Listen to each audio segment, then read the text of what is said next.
Hey everyone, and welcome to another video. Tonight we have 2 hours of stories. I hope you all enjoy them. If you do, please be sure to drop a like rating. Let's see if we can reach 5 likes on this video. I think if you all liked on your main account and then also signed into a friend's account, we could probably get there. Anyways, sit back, do whatever it is that you do to relax, and as always, I hope you all have a great night.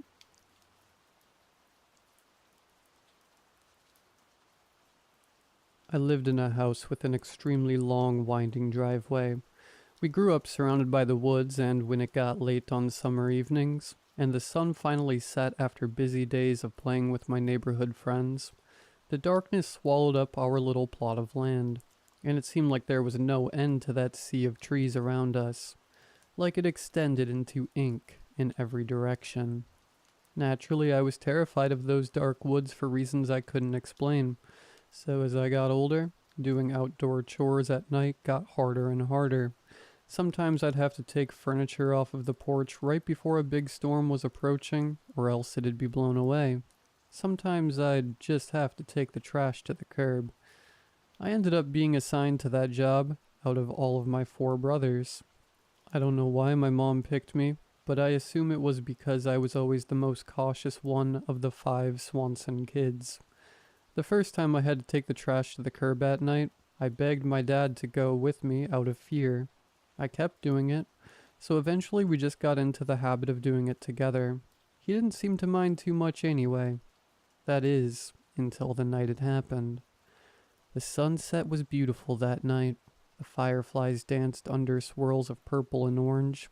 We get pretty sunsets all the time around here, but something about this one was different. It was like Mother Earth was rewarding us for our hard work on that day. We had just finished demolishing an old shed that got crushed under an even older tree, uprooted by a summer storm. The clouds seemed to gather like witches around a fire in the heart of the forest, blocking out the gibbous moon that stared down at us like our mom did when we were in trouble.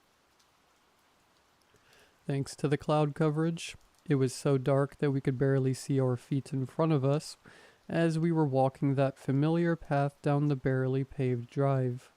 My dad cracked some kind of joke that I can't recall, and I chuckled to ease the tension. I had taken to walking as quickly as possible down that winding path when it was dark out. I'm sure the reason for that is obvious. My dad could just about keep up with me, even when I was young and spry, and I wanted to spend as little time under that dark sky as possible. The trees on either side of the path loomed over us, but I could just barely make out the cloud-smeared stars past their jagged edges. I could hear my dad's footsteps behind me as I gripped the black trash bag closer, the plastic strip that made up the handle getting sweaty in my hand. I focused on that sound to calm myself as my nerves started acting up, anxiety nipping at my heels. Rhythmic were my dad's footsteps. He had a limp, had gotten his leg twisted up years back in a bad car crash, and it never quite healed right. The dull slap of his bad foot on the pavement steadied my thoughts. He was with me, and the world seemed safe. The woods even seemed almost warm. After what must have been at least a few minutes, I finally saw the end of the driveway. The stinky dumpster was a relief for once. It meant the trip was at least halfway over. I practically ran up to the dumpster, focusing on the rotten yellow of its lid rather than the thick woods ahead of us across the thin road that led to our house. I didn't want to look too deeply past that tree line. As I slammed the trash in, my dad passed me. I felt a cold chill pass down my spine when he stepped out onto the road, staring off into the woods, or maybe the sky. I couldn't tell with his back facing me. My thoughts were hijacked by the sensation that my rear was no longer protected by my dad's mystical presence. I shot that thought down.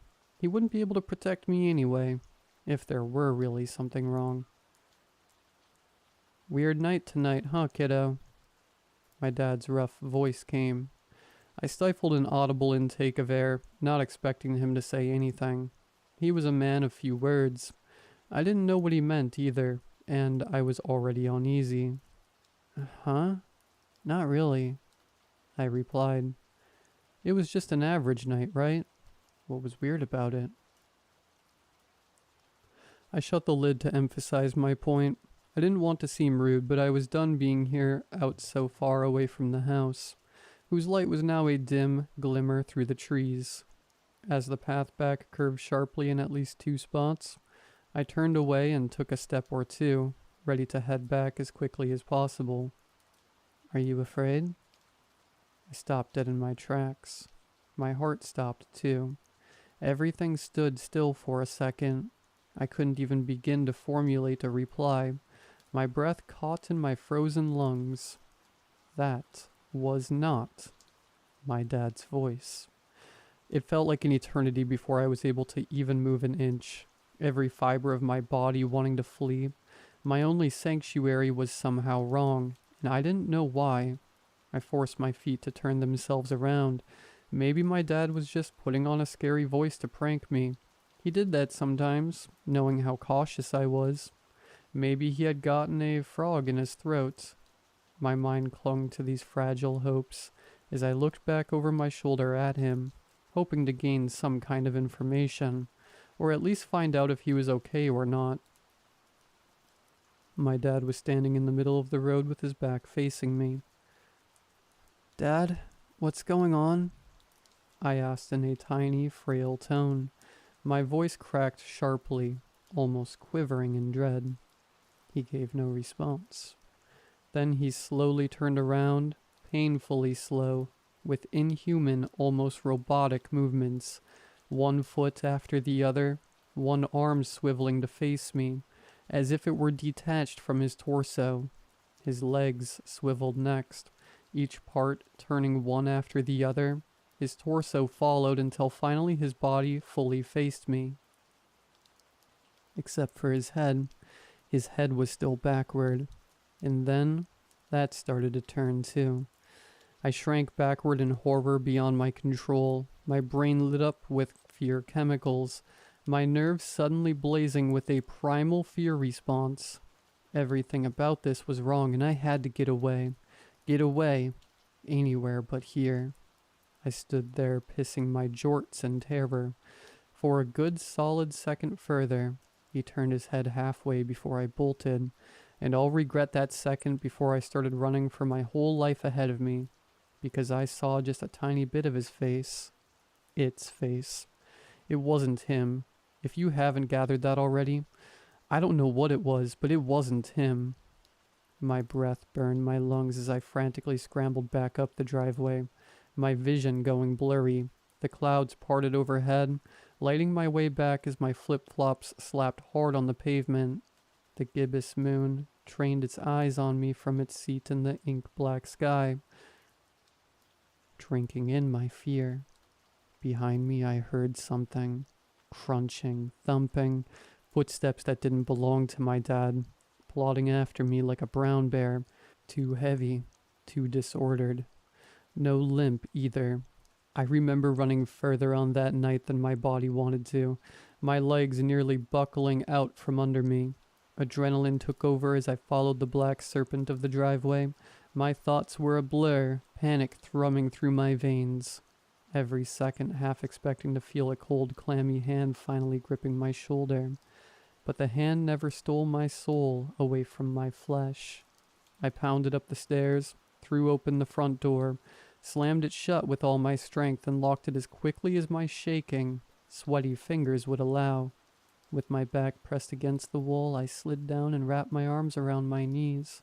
My face burned from the tears, the warmth of home doing nothing to comfort me as I struggled to catch my breath, my feet aching. A few shuddering, painful gasps were all I could manage before another thought trapped me in frozen, stiff silence. What if the lock wasn't enough? What if it got in anyway? My eyes flicked up to the window in the door. I was terrified I'd catch another glimpse of that ghastly, pale thing that might have once been my dad's familiar face. But seeing the emptiness of the night sky was somehow worse. I took another breath as I got to my feet, gripping the door handle as if In the event of the lock failing, my own grip strength would keep the thing out. Looking back on it, that's absolutely laughable, but at the time I was acting on pure instinct. Which might explain why I stupidly peered out through the glass, scanning for any signs of life.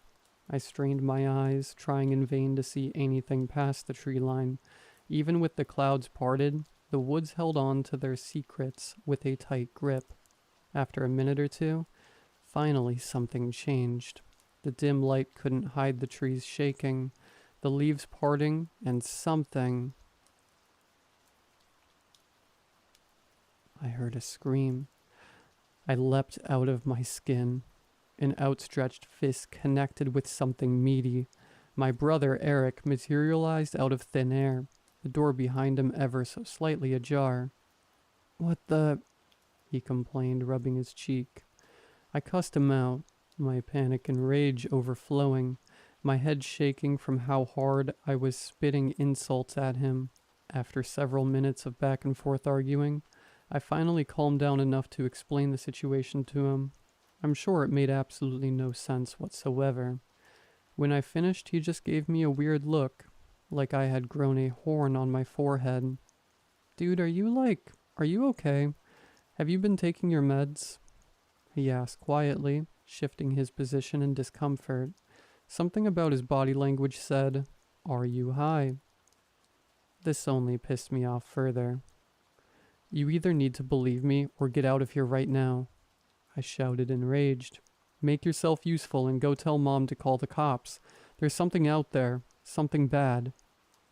He stepped back at my yelling, but didn't go anywhere. He rubbed his shoulder, looking aside. Okay, I believe you. Jesus, calm down." We both fell quiet, looking at each other for a minute. Then I focused my eyes out the window again. Nothing. Empty front porch, empty yard, empty driveway. The faceless woods still met my gaze. "It's just, your story doesn't really make a lot of sense. Dad's been out on a fishing trip for a few days now. Did Mom not tell you?"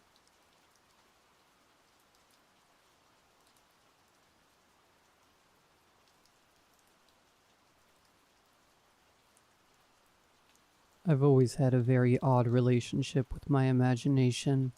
My imagination and daydreaming were so vivid as a child that it kept me occupied throughout most days, for better or worse. My dreams were no different. Some days I would have the most breathtakingly vivid dreams that were so beautiful. However, I found out from a pretty early age that this imagination came with a price. The horrific dreams and hallucinations started when I was around 5 or 6. I would have hallucinations of angels coming to me, standing in doorways, holding me in my dreams and showing me things.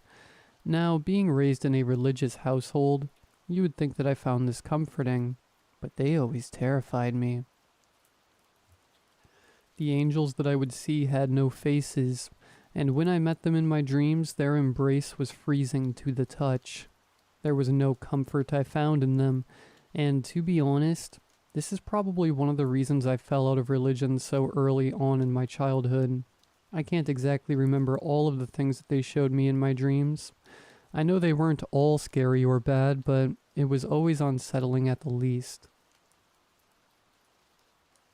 But my hallucinations, while the good ones were still there sometimes, became more and more horrifying as I got older.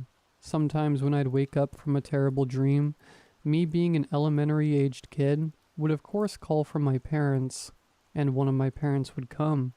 Usually they would come right to my bedside and comfort me, pat my head, give me a kiss on the forehead, and go on their way back to sleep. But I remember on some occasions, I would get even more scared when my parents, or what I thought was my parents, came to comfort me. Because sometimes all they would do is peek their head around the corner and stare at me for minutes. With it being just about pitch black in my room, with only maybe the moonlight shining in from the window as light, I could only make out the shape of someone's head. There were never any facial features visible, just kind of a white blob. I would call out, "Mom" or "Dad" multiple times, but I would never get a reply. When this happened, I remember always thinking, why is mom or dad taller than usual? But me being so young never registered that it could be something else other than my loving parents coming to check on me when I called for help. When I would finally say, "You're scaring me," after the uncomfortably long time of them just staring at me, the head would disappear back into the hallway. I know now, of course, that in these situations, those were most definitely not my parents. I would only become more and more aware of these tall ones as time went on. I started seeing them in the events I just described at around age 8, and it got worse at around age 9. I remember being around grade 4 going into one of the school washroom stalls. After I was done, I headed to the sink to wash my hands. The sinks were directly ahead of the stalls, so when looking into the mirror, I had complete vision of the stalls. I was looking down at my hands while lathering soap on them, and when I glanced back up at the mirror, I could see someone's head peeking from over the bathroom stall that I had just come out of. The head had a normal-looking men's haircut. The thing that I noticed first is that there should have just been enough of the head visible to see its eyes, or at least its eyebrows. But there was nothing. I completely froze. Even after 14 or 15 years, the memory and feeling is seared into my brain. It was completely still. I had really hoped that it was just my imagination playing tricks on me. I didn't hear a sound coming from the thing. No breathing, no shuffling, no anything. After the initial reaction of freezing up, I turned around, hoping that it wouldn't be there, but it was. I once again couldn't bring myself to move. Even though it had no eyes, I could still feel its gaze upon me. I don't know how long I stood there, but after a while, its head very slowly started to shrink down out of sight. After I couldn't see its head anymore, I quickly looked down towards the bottom opening of the stall, and I saw its feet. This particular tall one had standard brown business-type shoes. Directly after noticing this, I finally heard something. It began fidgeting with the door. Looking back on it, it was like it had no idea how the door worked. The idea of being face to face with that thing overrided anything else, and I began to run. Just as I exited the bathroom, I heard the stall door creak open. That day was the start of my personal hell. The tall ones would only begin to appear more often. A week after this encounter, I was in my classroom during our history class. I remember hearing the distant and slow clacking of shoes, the sound you usually hear when a teacher is walking down the hallway. I didn't think too much of it, as it's something that I heard quite often, until I noticed that the last time I heard them was when they were directly outside our classroom. I turned my head toward the doorway, and when I did, I jumped out of my chair and stumbled backward and fell against the wall. I couldn't do anything except scream. It was there again. The same tall one as in the bathroom stall, except this time I could see its entire body except for its head. It was too tall for the door. Its outfit was that you would see at a law firm. Very tidy, suit and tie. You get it. The thing had very deformed hands. It had extremely stubby fingers, and the hand itself looked like a blob of flesh just mashed together. Everyone obviously was looking at me, then started to look toward the door and, as you probably suspected, just looked back at me with a mix of confusion and fear as to why I was screaming inconsolably. My teacher rushed to me and tried to figure out what was going on, but I couldn't take my eyes off it. It felt like if I stopped looking at it, it would come snatch me away and I would never be seen again. After what I think was a minute or so, as I was still crying uncontrollably, I saw the thing fully move for the first time. Usually this would be comedic, but this was horrifying. It didn't turn around and walk away like a human, but instead just took one massive, slow, exaggerated sidestep out of view. Imagine that as you like, because I don't even want to describe how unnatural this movement was. My parents were called and I was taken home. It took a long time for my parents to get anything out of me. I did eventually tell them, and they took me to a child psychiatrist. They always knew I had hallucinations that scared me from time to time, but after seeing me like how I was that day, they decided that was the final straw.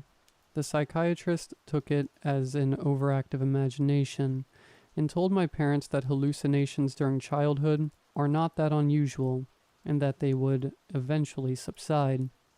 He told my parents to come again if this kept occurring on a regular basis. Well, the visions of the tall ones kept occurring, and I was put on meds a short time afterward. They didn't do a thing to help, and after a while, I started seeing tall ones other than the businessman. After about a year or two of constant hell, and though it was still hell, I was able to manage these visions a lot better. Or so I thought. I won't describe each and every one of these encounters, but I will tell you the one that landed me in a psychiatric ward. I was around 13 at the time, and just like the rest of the encounters I've told you about, I was also at school. I was outside during our recess time, and I was trying my best to be social with the other kids, so I was playing some soccer with them. At some point during the game, I was looking across the field towards the neighboring street when I saw a flash of red kind of dash in and out of sight between two houses. Something about it immediately set me off. Mind you, no tall one I had seen at this point moved quickly. I tried my best to ignore it and continue with the game. Some time later, I looked back towards those houses, and once again I froze like I was 9 again. There was an extremely tall woman in a red dress standing across the street. Something about this one was different.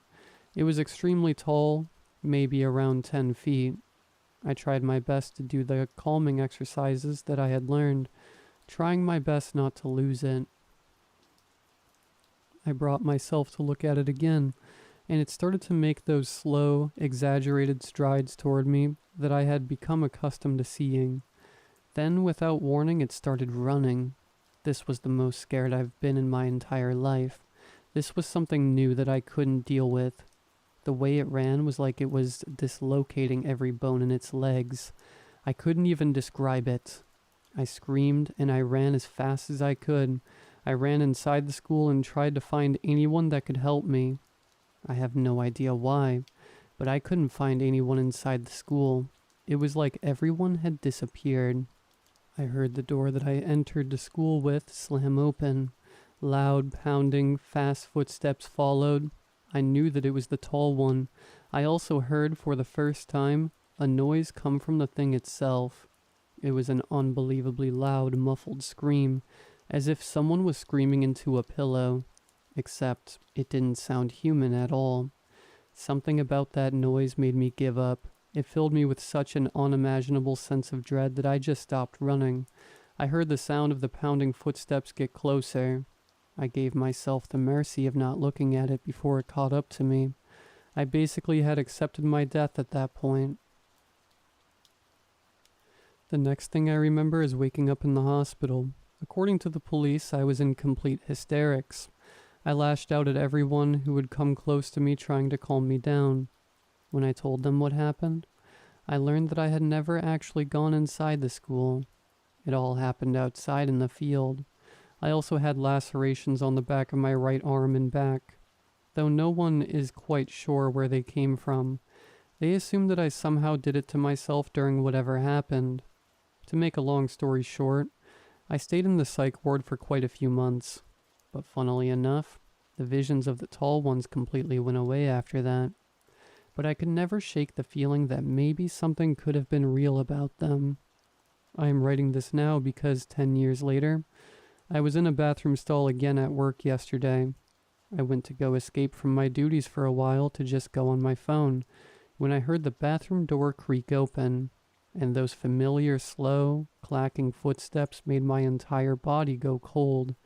I could recognize them anywhere. Those familiar brown shoes came to a stop directly in front of my stall.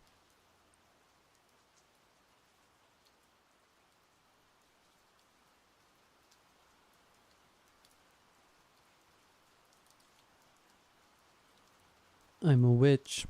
While that may sound far-fetched, it is true. I've always at least somewhat believed in the supernatural. Call it instinct, call it superstition, or call it naivety. No matter what, I can work with magic and spirits well enough.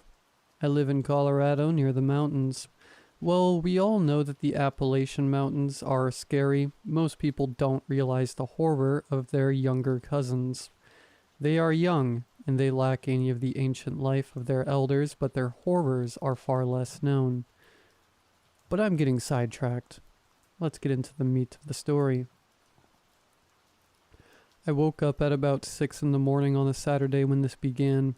I was going to head into the mountain forest at that time, so I was preparing accordingly. I put on my favored old hunting boots, a warded flannel jacket, and I wore a belt with an abundance of pouches. I put my ritual knife, a crescent-shaped blade with a bone handle and several spells on it, in its sheath and slung my rifle over my shoulder before heading out. After all, I know better than to assume the woods are safe. The 20-minute drive to my little dead end of a dirt road was calm. If only the whole trip was like that. In the early morning chill, I trudged uphill to a brilliant purple and blue clearing of wildflowers, where I crouched down and started cutting some columbines by the stem. The morning dew fresh upon my skin. Calmly I started to cut through my next set of flowers, some larkspurs which were flourishing, their harvesting accompanied by the song of birds. Thus I stepped into my final harvest. I cut some bluebells by the stem and started placing them in a pouch. As I was crouched by them, I heard a twig break. I snapped my head up and held my knife in front of me, but there was nothing there. I assumed it was just some animal, but that was my first mistake. I walked onward towards my next destination, a small stream a mile or so away. I walked through and my eyes watched for familiar landmarks. A oddly bent tree here, a dilapidated wooden structure there. But as often as there were familiar landmarks, there were unfamiliar things. A tree had some fresh damage which might have just been claw marks. A little fox den a few meters away from my path collapsed. And a mutilated corpse. That was something else I should have noted. I approached the corpse only to see what appeared to be some sort of deer.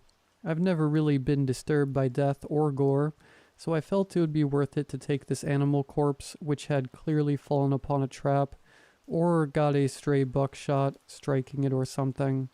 After all, it would be a waste to just leave it behind. So I got to work, blood pouring into a preset jar, meat squelching as I skinned the creature. As I methodically skinned the creature, I met its glassy eyes. There was no life in them, but there was something. In the reflection of the eye, I saw something rush between two trees. On instinct, I grabbed my .22 rifle. It wouldn't do much, but it would scare off a threat, and I started poking around, my bloody knife resting in its sheath. But nothing was there. Not just no animal, but nothing. It was dead silent. There was only my breath and the sound of my fingernail tapping against the gun's barrel. I mumbled a quiet prayer. Lady Artemis, mistress of the hunt in the wilds, please grant me safety in this wood. And another. I call upon the green, grant me safe passage and forage. And several other prayers. I wasn't actually scared then, but I wish I had been. Maybe things would be different then. As my search yielded no results, I returned to the carcass and continued harvesting, the empty eye sockets peering into me. As I finished harvesting the corpse, it was midday, and I had used a small tarp I kept in one of my larger bags to carry it over my shoulder as a rucksack I carried onto the stream. As I walked, the forest returned to life, and the hairs on the back of my neck that I didn't know were raised settled down. I quickly checked my phone as I arrived at the creek. It was 12:20, and there was no hint of any need to return home. I filled some jars with water from the stream and started walking upstream to see if anything else I wanted was around. I saw a few golden chanterelles I harvested, and also some fly amanitas I avoided. but for the next hour or so there was nothing else of note. No silence or stalking creatures or odd landmark. But that was before I saw the circle. It was on top of a mostly flat boulder. Faded chalk marks made a circle around a core carving, which looked like a spiral with some sort of runes around it. The carving was caked in a red-brown substance. As I stood by the circle, the air felt off. The gentle breeze stilled and the animals grew silent. This place caught my interest. I scribbled the symbols down in a notebook, a set of 5 lines pointing away from another line, a branching line which resembled a tree, something that seemed to be a lightning bolt, and a set of curved lines sticking together. I resolved to try and figure out this weird spot. Another foolish mistake. It took several hours to copy it all down, and the sky was dark with clouds. I could smell the rain coming. I had to get home soon. After all, I was just barely 16 and got my license barely a month ago. So I rushed down the mountainside with far less caution. I ran past the dilapidated building, and the weird tree and the dilapidated building. When I noticed the building for the second time, I realized something was off. How did I get turned around in a place I have roamed since I was 12 and got my first knife? And as I paused, I noticed something in the trees. There was a flash of something in between the trees. So again I grabbed my rifle and moved to inspect the area with some muttered prayers. There was again no life, but there was some odd symbols on the trees. Forgetting my circumstances, I copied them down.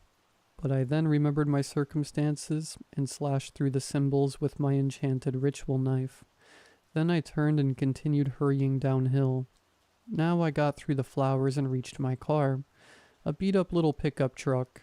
I quickly placed the deer harvest in the back and tied it down and slipped into the driver's seat. As I closed the door, I noticed something. It was hidden between a tree, but I saw its arm. It clearly bent with at least 2 joints before it slipped into the dark, and its 6 bloody clawed hand held into glassy dark eyes. I never was one to run. I punched my bully when he was twice my weight as a little girl. I drew a knife on the creep who was following me when I was 12. I pointed my .22 rifle at the mountain lion that nearly pounced on me during my first hunting trip. And I stood my ground against the spirit which entered my home and terrorized me and my siblings. But this thing was different. I felt my instinct to fight overwhelmed. It was something greater than me. It was powerful, and I was just some squirrel or mouse. I tore out of the little dead end fast enough that I nearly shot off the road when I came on a turn. By the time I got on a road where I may have interacted with another driver, my fear had settled. Instead of rushing away, I focused on every little detail around me. I scanned for any marking or movement. I analyzed every landmark possible. But now as I saw my phone tell me it was 7 p.m., I was in town. As I pulled into my driveway and started unloading my loot, I saw something on the side of the trunk. It was a set of 6 scrapes. I rushed to store my loot and then grabbed some chalk from my magical workspace. I scribbled down a pentacle and some protective sigils at the doors and windows. I started to make some spell bottles when my mother caught notice of my erratic behavior. "Dear, what happened?" she asked. She was well aware that I didn't react like this normally. When I didn't respond, she continued, "It's okay, dear. What's going on?" "Mom, I have to set up some protections for the house. Something might have followed me," I answered as I placed some iron nails and my blood in a jar and murmured some protective charms before moving on to the next. I spoke up. "Tell the others that this is a ghost thing and to stay put." My mother, unsurprisingly, did not take my orders and instead asked a question. "What do you mean by ghost thing?" As I made my last spell bottle, I answered, "I know you don't believe, but there is some sort of spirit which was causing me issues." I quickly ran past her into our yard and buried 1 bottle in each corner of the property and ran back inside. I then heard my siblings scamper out of their rooms. My older sister, Erin, looked at my disheveled state. She quickly grabbed her own hunting knife and rifle before returning and speaking. So, Amy, what's happening? My younger brother, Jacob, spoke up this time. Sis, what's happening? I'm scared. Following this, my little sister, Elizabeth, spoke up. Yeah, is it another ghost? This time I'll fight it. I was pretty confident before this, but now it was a bit more serious. I breathed before speaking. You all should be fine. Remember the charms I made you? I began, getting a series of nods. You should be fine if you have them with you. And Liz, you're too young to fight this one. This seemed to satisfy my younger siblings, and they went back to their room, but Erin stood firm. I don't know anything about magic, but this is serious, isn't it? Erin said. Our mother decided to give us some tea, and I heard our father settle down next to us in a chair. I took my tea as I spoke up before the older family members. So I get that you all are probably more concerned, so I'll tell you the important stuff. Essentially, there is a spirit or monster in the woods which was stalking me, and it scratched my truck, and I don't want to risk you all. My family was not satisfied with that, but I didn't give any more information. Throughout the following week of school and me trying to figure out the magical nonsense, I've been seeing things. The claw marks, the 5-fingered sigil, and the other sigils. Well, I have done my due diligence in destroying them. I need to solve this. This Saturday I will go into the woods and seal that thing. No matter what.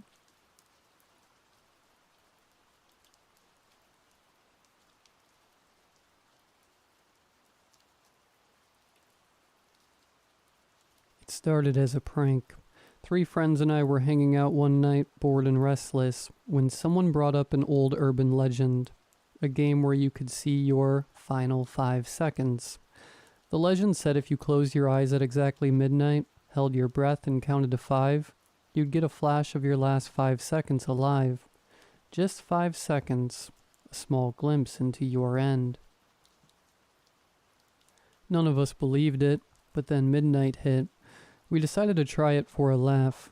I remember rolling my eyes and thinking how ridiculous it was. We closed our eyes, took a deep breath, and counted down in unison. 5, 4, 3, 2, 1. Nothing happened. We laughed it off and went on with our night, but then we started seeing things. The first time it happened, I was brushing my teeth. Out of nowhere, I was somewhere else, standing on a desolate road under a blackened sky. An overwhelming dread filled me, but I couldn't move. Something was coming toward me, something fast and heavy. Then, I was back in my bathroom, shaking. My heart pounded, and I could feel the taste of copper in my mouth. I tried to laugh it off as a daydream, but I couldn't shake the feeling that it had been real. The next morning, my friend Dave looked like he hadn't slept. His skin was pale, eyes wide and darting. When I asked him what was wrong, he just muttered, "I saw it." When I pressed him, he said he'd had a vision too, standing in a pitch-black room, a sense of suffocating dread pressing in on him, and something slowly scraping along the walls, drawing closer with each second. It didn't stop. Over the next few days, the visions became more intense. Each time they lasted exactly 5 seconds, and each time the terror grew. We saw flashes of different places, abandoned rooms, darkened hallways, empty roads, places we'd never been, and each time there was something horrifyingly close. I'd hear footsteps or feel a presence I couldn't see, breathing on the back of my neck, lingering at the edge of my vision. One by one, we all became wrecks. Sleepless, jumpy, always looking over our shoulders. We'd call each other late at night, desperate to understand what was happening. Dave was the first to say it. I think we saw our deaths. It sounded absurd, but deep down I knew he was right. We caught glimpses of our last moments, and now they were creeping closer, coming to claim us. The visions became more frequent, and every time, they'd change, like they were updating, getting closer to where we were in real life. 2 weeks in, Dave stopped answering his phone.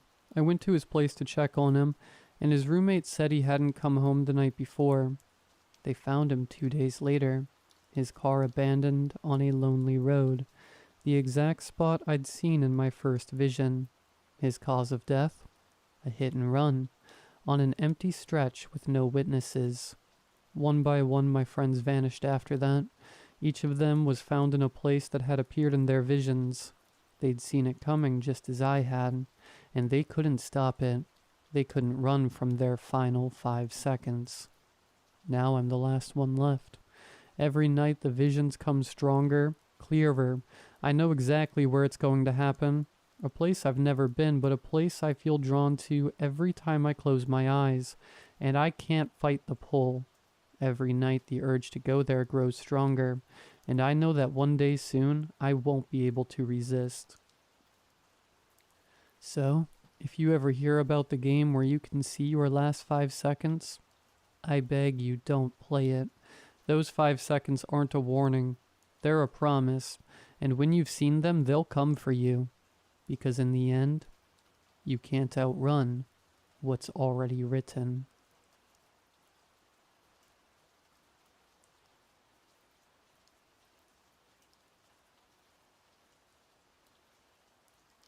I'm writing this here because I don't know what else to do. Let me start from the start.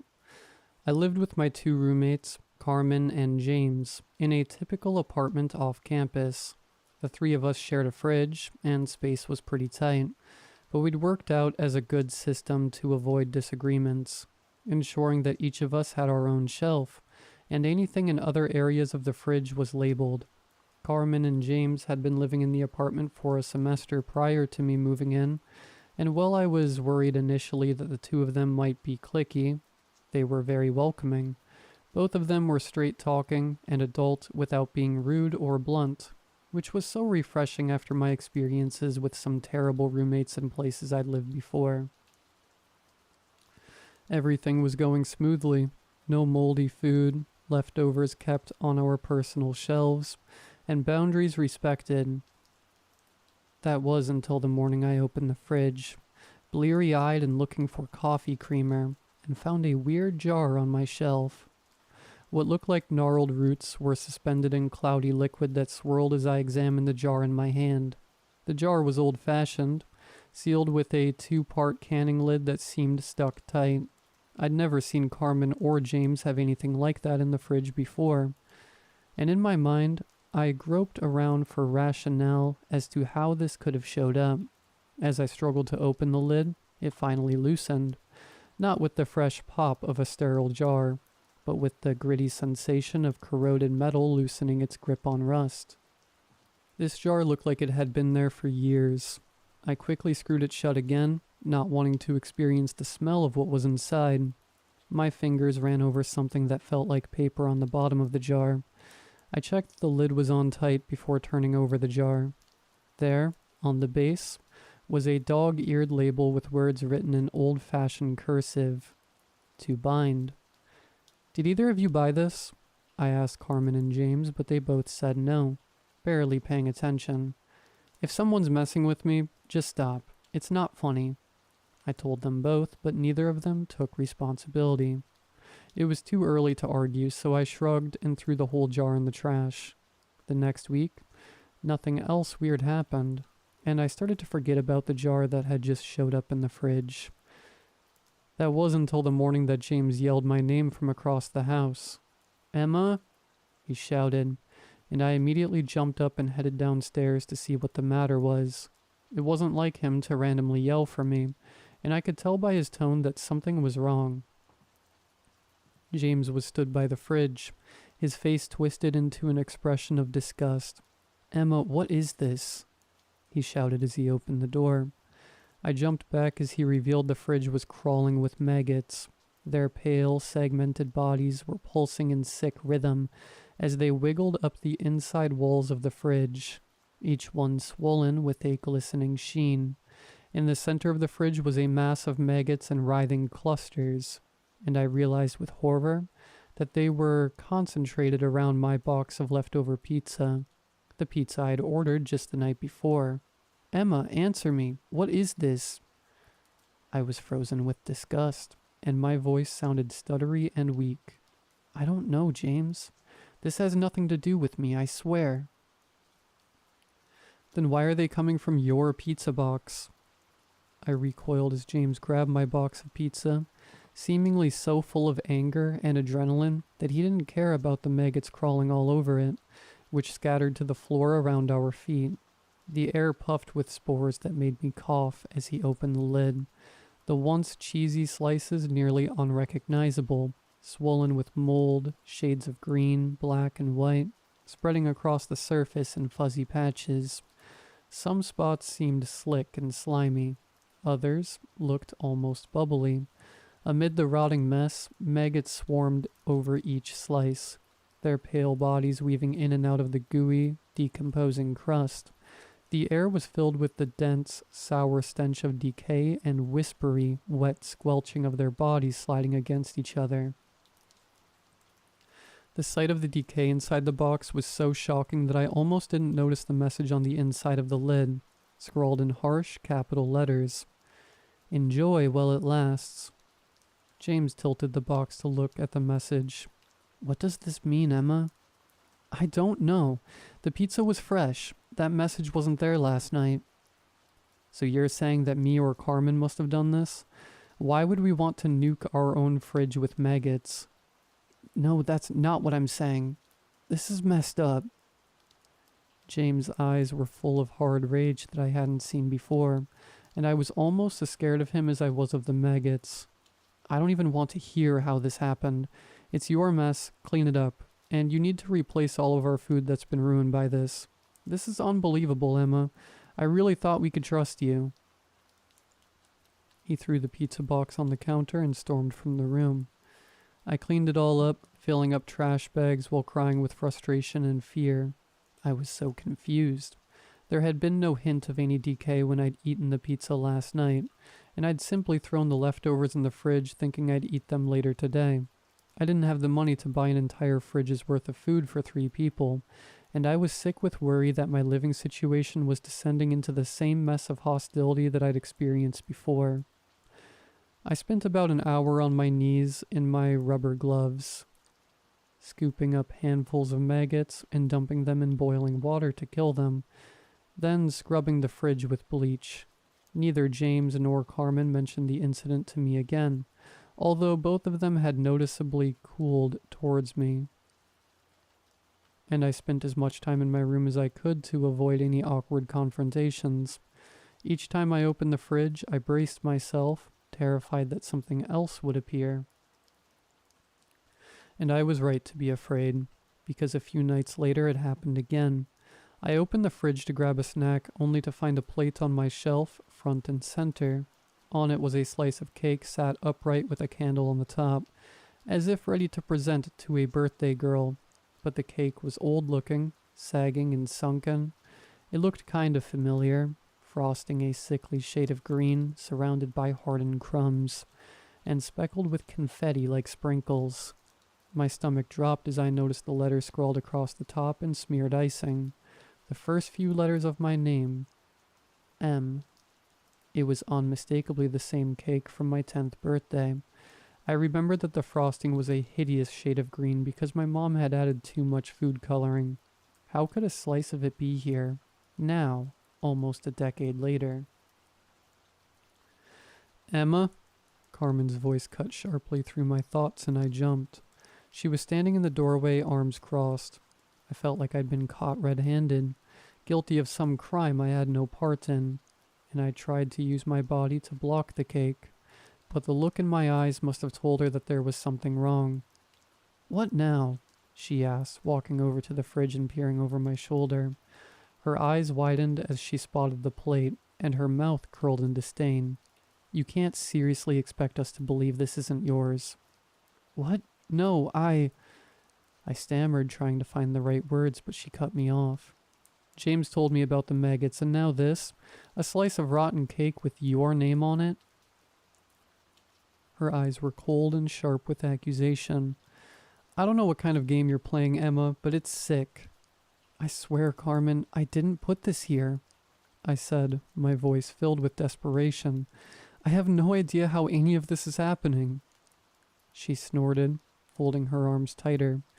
You're telling me that a weird cake with your name on it just magically appeared in our fridge? Do you even hear how insane that sounds? I know how it sounds, I whispered. My voice was brittle with shame. But I'm not doing this. I haven't done any of it. Carmen shook her head. Her face was filled with disappointment, her eyes wrinkled with disgust, but like she was contemplating a stranger doing something unsanitary. I'd hoped that some fragile trust was still there, but each syllable she spoke tore it down. We were actually happy when you moved in. We thought you'd be different, but you've brought nothing but weirdness into our home. First the maggots and now this. James and I shouldn't have to deal with constant gross surprises in the fridge. Carmen, please, you have to believe me. I don't have to do anything, she snapped. We're going to have to reconsider this whole living arrangement. Later that night, I lay in bed, unable to sleep, replaying the argument with Carmen over and over in my head. I felt like I was going crazy, but I knew I wasn't responsible for this. Every other area of my life was healthy and happy. All I could think, unlikely as it seemed, was that James and Carmen were playing a trick on me. I didn't feel safe. I couldn't face a confrontation with them, and even if I could, our relationship would be forever tainted by what had happened. I needed to talk to someone who might have an outside perspective on all this. I picked up my phone and called my mom. Hi, sweetheart. She sounded cheerful at first, but her tone shifted when she heard the strain in my voice. Emma, is everything okay? I hesitated, unsure how to even begin, but eventually the whole story spilled out. I told her about the maggots, the old cake with my name on it, and the jar of roots with the faded label. She was silent for a moment. A jar of roots? Are you sure that's what it was? Yes, I replied. It looked ancient, like it had been in the fridge for decades, and on the bottom there was a label. It said, "To bind." Do you know what that could mean? There was a long pause before my mom spoke again, and when she did, her voice was hushed, threaded with a fear I'd never heard before. Emma, there's something I haven't told you about our family. I thought, well, I hoped it would never be necessary, but hearing this, it sounds like... She trailed off, and I felt her weighing the words she spoke next. It sounds like an old ritual your great-grandmother once used. She was known to keep jars of herbs and roots, things meant to bind, to protect the family from harm. A chill ran through me. Bind us from what, exactly? I don't know all the details, she admitted, a soft tremble in her voice. But I do know that these bindings were meant to keep something at bay, to trap it or hold it back from affecting us. Emma, you didn't open the jar, did you? I felt my skin prickle, goosebumps raising as a wave of cold washed over me. Not completely. Mom, what if I did? A shaky breath escaped her, like she was trying to steady herself. Honestly, I don't know. I never believed much in the family stories, thought they were just superstitions. But I remember the jars and how your great-grandmother would never let anyone open them. She told me, never break the seal on a binding jar. Otherwise, what's inside might come for us. A thick silence settled between us as I processed her words, feeling like I'd unearthed the family secret that should have stayed buried. This couldn't be real. Surely there was no such thing as witchcraft or spirits. But as I cast my mind back to the stale cake and the writhing maggots, it all seemed way too weird to have any type of rational explanation. Mom, I finally whispered, what if I come stay with you for a while? I need to get away from all this. Of course, sweetheart. Come home. We'll sort this out together.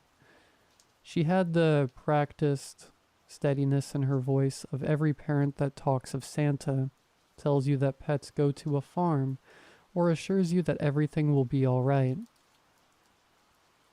I packed my things the next day, shoving everything into my bags hurriedly without any type of organization. I explained to Carmen and James that I'd pay the rent until my notice period was up, but I'd be leaving that day. They barely looked at me as I left, and I didn't say goodbye. I couldn't blame them after everything that had happened, but it still hurt. A strange loneliness crept over me as I left the apartment and headed back to my childhood home. When my mom greeted me at the door, I melted into her warm hug, feeling the weight of the past few days begin to ease just slightly. That night we spent the evening watching crappy romance shows on Netflix, talking about anything but what had happened. It was early the next morning when I went to the kitchen, still groggy with sleep. My mom was already up, sitting at the kitchen table with a cup of black coffee. "Morning," she said with a tentative smile. There was some kind of current in the air, a chill that seemed like more than a drought. I think, deep down, I knew then that something was wrong, but I tried to pretend it was another normal morning, that I'd open the fridge door, grab some orange juice, and everything would be fine. But pretending was useless. It took me a moment to process what was inside the fridge. In front of me sprawled a massive raw organ, fleshy and grotesque, throbbing and twitching with life. Its surface was a tangled mess of bulging veins and thick, sinewy fibers, each strand shining with wetness. The swollen blood vessels twisted over it like bloated worms, their contents sloshing with each faint throb. It sat in a thick pool of viscous, nearly black blood that dripped lazily off the shelf and splattered onto the floor with wet, sticky slaps. The coppery, metallic stench coated the insides of my nostrils, so thick and rancid, it felt like it was crawling down my throat, filling me with a nausea that clawed its way up from my gut. I stumbled back, gagging and clamping my hand over my mouth. This thing, it looked like a nightmare pulled from the depths of some twisted horror. Something so strong and obscene, it felt like the air itself recoiled around it. This was something that had no place in any fridge, let alone my mom's. On the shelf below, obscured by the shadow cast by the huge organ, another jar caught the faint glint of the fridge light. It was nearly identical to the one I'd found in the apartment, a murky jar filled with dark, viscous liquid and tangled, gnarled roots. But there was something different about this jar. A faded label clung to the side, the same spidery cursive as before spelling out the words, "To unbind." I only realized my mom was by me when her shaking hands clasped my arm. Her face was completely pale. "Emma, this jar? This shouldn't be here." I didn't want to believe this was happening, and it took so much effort to face the situation, not to run screaming, but I wanted to be strong for my mom. "What do you mean, to unbind? Is this the thing I let out?" Before she could answer, a strange low noise filled the kitchen, like something huge exhaling. The air filled with a whispering, crackling sound like the rustling of dry leaves, and underneath, a crackling noise like something brittle breaking. It was suddenly so cold, so damp even inside the room, like the air in the middle of a forest in a rainstorm. I couldn't move. My eyes were fixed on the jar as the roots inside it started to twitch. At first I thought it was a trick of my eyes, a glimpse of a reflection moving, but then, unmistakably, they started to coil around each other, gripping and undulating like a nest of snakes. My mom's hand gripped my arm tighter, seemed so small and fragile. "Emma, shut the fridge. Don't touch it. We need to..." But it was too late. The jar's lid spun around, loosening with a grinding crick. Then a loud hiss as the lid popped off, filling the kitchen with the sour, sharp smell of decay. The dark liquid in the jar overflowed as the roots began to uncoil, slowly creeping out of the jar like blackened fingers reaching out for us. My mom backed away. Her voice was filled with terror and urgency. "Emma, get away from it." I staggered back, so scared but unable to look away, as the roots began to slither out of the jar, squirming and stretching like the probing limbs of a hungry parasite. They crept out of the fridge with a slow, sickening purpose, inching toward us, each twisted tendril writhing and extending like the grasping arms of something pulled from a nightmare. Then, with a stabbing jerk, the roots shot forward, wrapping themselves around my mom's ankle. She let out a primal cry of shock and surprise that twisted the deepest parts of me as the roots tightened and pulled her back, and she fell to the ground with a sickening, dense crack as her head hit the tile floor. Blood ran down from her hairline. Her eyes glassed over in shock as she whimpered with pain. I realized then what the roots were trying to do. They were trying to pull her towards the fridge. "Mom!" I shrieked, grabbing her arms and pulling with all my strength, but the roots were relentless, tightening their hold the more that I pulled her away. The roots were throbbing as if something dark and alive cursed through them, and I could feel their strength, unnatural and monstrous. They were tied around her ankle like a ligature, and the skin underneath was raw and red, bruises blooming purple beneath their grip. "Emma, it's feeding," she gasped, her voice rasping and breathy with pain. I clung to her, pulling desperately, my hands gripping so tightly I no longer cared if it hurt her. My vision blurred with tears, panic filling every part of me as I choked on my own sobs.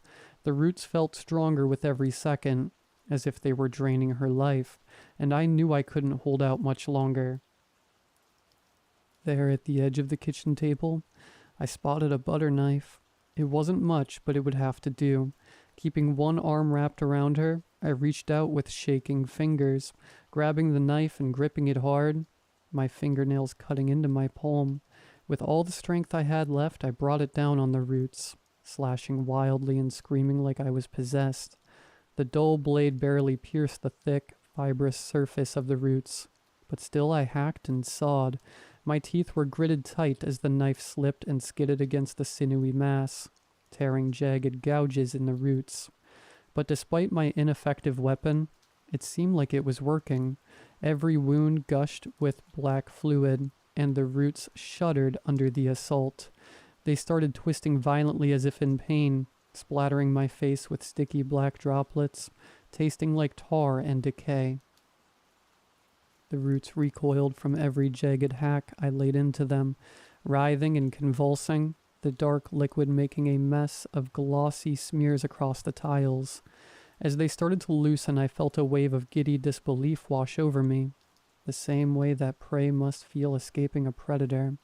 And suddenly they retreated, and I pulled my mom free, dragging her back from the fridge as we collapsed together onto the floor. We were both covered in the smeared black liquid, but I couldn't feel anything but relief as we held each other, gasping, watching as the roots inched back into the jar. Meters of roots compressed themselves into a small, tight mass as they slithered back inside. The last root, in a way that was weirdly human, retrieved the lid and placed it back on top of the jar, which sealed back up with a soft pop. The room was still and silent, as if they had never moved at all, while my world had changed so completely. My mom was so pale, and she could barely speak through her own sobs. "Emma, we need to bury it, far away, where it can't find us again." "But what if it just comes back, Mom? What if what's in there doesn't let go that easily?" My mom didn't answer. I'm sitting at the kitchen table now writing this up. I cleaned up the mess in the kitchen, cleaned the tarry fluid from my skin. My mom's ankle is hurt, but okay. But I don't know what to do with the jar in the fridge. Will it come back if we bury it? Will it burn if we set fire to it? Do we need a priest? What if whatever we do to make it go away makes it come back stronger and angrier? I know this isn't the end of this story. This is only a pause. The things that bound me isn't done. It's just biding. It's time.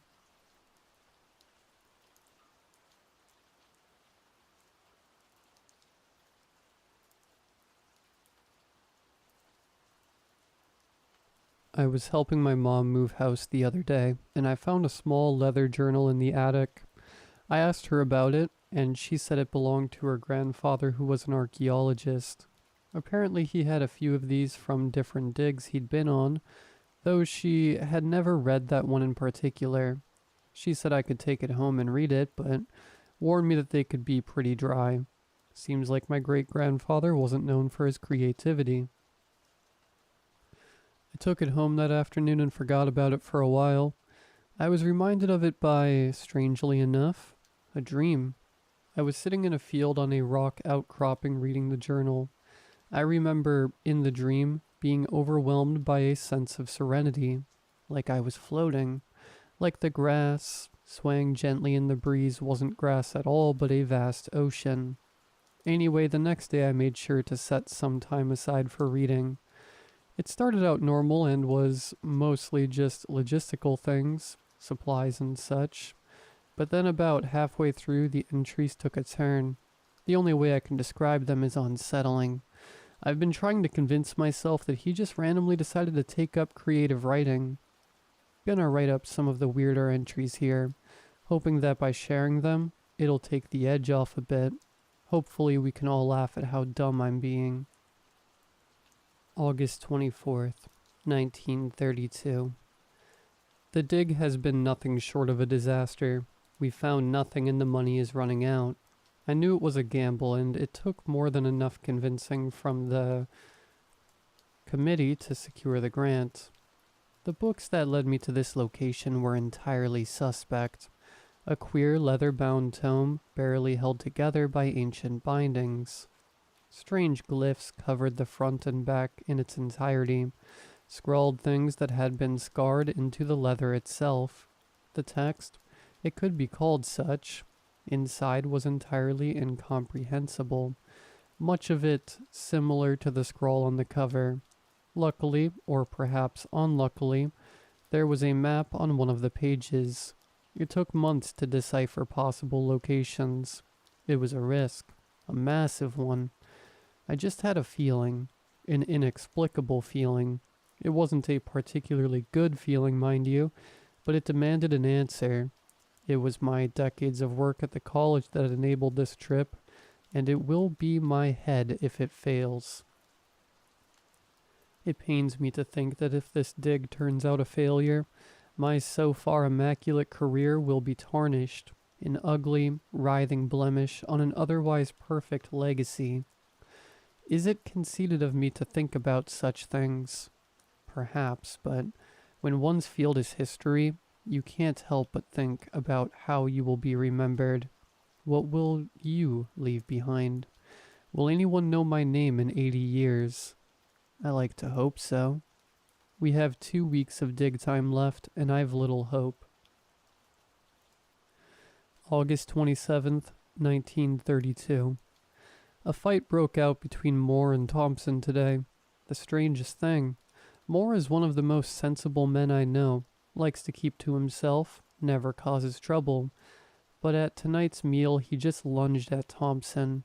Thankfully, they were broken apart before anything could happen. Thompson says he did nothing that knowingly could have drawn the man's ire. Didn't even know he had ire, he said. I spoke with Moore a bit later, after giving him a moment to himself. He didn't say much, just kept saying that he didn't know what came over him and that he was sorry. It must be the stress of the dig weighing on him. He has another one on the way. I tried to reassure him, but he seemed despondent, so I left him alone. I just hope there will be no further incidents. This dig is teetering on the edge of a cliff as it is. August 29th, 1932. Things have just gone from bad to worse. There has been a plague. That is the only way to describe it. Going through the camp, people have been vomiting all through the night. We've considered perhaps that the rations had gone bad, but only a few men have come down with this mysterious illness. It is terrible to witness, violent and disturbing. The substance they expel from their stomachs is... there is no word for it. I have never seen anything like it in my 57 years. Like tar, thick and black and shown, an odd mixture of green and purple. It seemed to move on its own accord, but maybe it was a trick of the light. It must have been that. A simple trick of the light. Or I've been out here too long. September 4th, 1932. It's hopeless. September 9th, 1932. We found something. It's just a glimpse of something. We uncovered an opening, and after lowering a lantern down, we saw some odd stone. Definitely not natural. From the look of it, it was impossibly smooth, and the light bounced off it like nothing I've ever seen.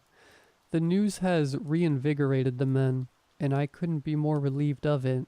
I could see they were starting to slip, and the failure of the dig was starting to get to them. We've been out here for 3 months after all, with no sight of anything remotely interesting, and after the sickness, the men needed this morale boost. I've got a good feeling. This will be the find of the century. I know it. September 22nd. We've continued excavation of the structure, as it has become known. September 24th. I've been examining the book that led us to this location, desperate for any sort of clues as to the nature of this ungodly structure. And it remains as endlessly vexing as it was before. I have studied the book, cover to cover, hoping to gain some insight, and each time proves fruitless, the odd runes seeming more and more a jumbled mess each time. I have found something that I seemingly have overlooked in my previous study of the book. A sketch of what I can now discern as our current location, with a strange monolith-like structure reaching impossibly into the sky. Obviously there is nothing of the sort here. There are some phrases in the book, long rambling paragraphs that have the cadence of a sermon. A rambling preaching by a man so lost in his faith it has consumed him. Unfortunately, they make little to no sense at the best of times.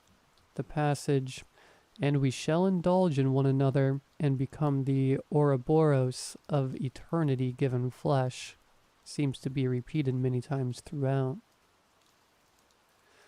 My current theory is that this structure is a place of worship, though to what deity I haven't the foggiest. A cathedral to the forgotten. I don't want to imagine this sort of twisted divinity that would demand such a place. This next part is crossed out but still legible. September 34th. The dreams. They haunt my sleep and I can't escape no matter how much I run. The rest is not crossed out. Disregard this entry. Lack of sleep. October 4th. It's colossal. 2 weeks of straight digging, and we haven't fully uncovered the structure. The walls reveal nothing. They are blank. Working near the stone is odd. You can see your reflection perfectly, but only that. Not the lanterns, not other people. It is truly odd. It has my stomach in knots. Looking into that mirror, you stand truly alone. October 9th. More and more questions and no answers. October 15th. I received a letter from my wife today, and the pain of my family's absence has hit me in a way that I didn't expect. The letter details my daughter's 8th birthday, which I have unfortunately missed due to this dig, just as I regretfully missed her 1st, 4th, and 5th birthdays.